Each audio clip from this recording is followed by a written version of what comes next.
বন্ধের দিন হলেই বাচ্চাদেরকে নিয়ে একটু ঘোরাঘুরি করতে বের হয়ে যাই, ওরাও খুব খুশি হয়। তো আমরা আজকে চলে গিয়েছিলাম গুলশানের ইউনিমার্টে।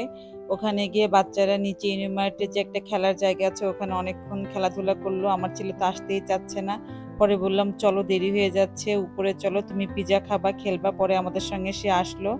তো উপরে এসে আমরা চলে গেলাম ডমিনোস পিজায়। ওখানে গিয়ে ওদের পছন্দের পিজা অর্ডার করলাম। বাচ্চারা পিজা এত পছন্দ করে খেতে। আর হচ্ছে নিয়েছিলাম চিকেন ফ্রাই, তারপরে আমি একটু সালাদ নিয়েছিলাম খাওয়ার জন্য, ফ্রেঞ্চ ফ্রাই। এই তো এগুলা খাওয়া দাওয়া করে পরে ওখান থেকে আমরা আবার বাসার উদ্দেশ্যে রওনা দিলাম। বাচ্চারা আসলে একটু মানে যখন আমার ছুটি থাকে ওর বাবার ছুটি থাকে তখন ওরা খুব করে চায় যে একসাথে কোথাও বের হতে, কোথাও ঘুরতে যেতে।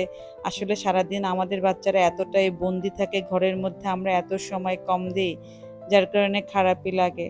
তো এরপরে আমরা বাসায় চলে আসলাম। কালকে ওদের স্কুল খোলা, তাড়াতাড়ি ঘুমাতে হবে। কালকে যেহেতু সকাল সকাল স্কুলে যেতে হবে। এই আর কি, সন্ধ্যাটা আমাদের সবারই খুব ভালো কেটেছে আলহামদুলিল্লাহ।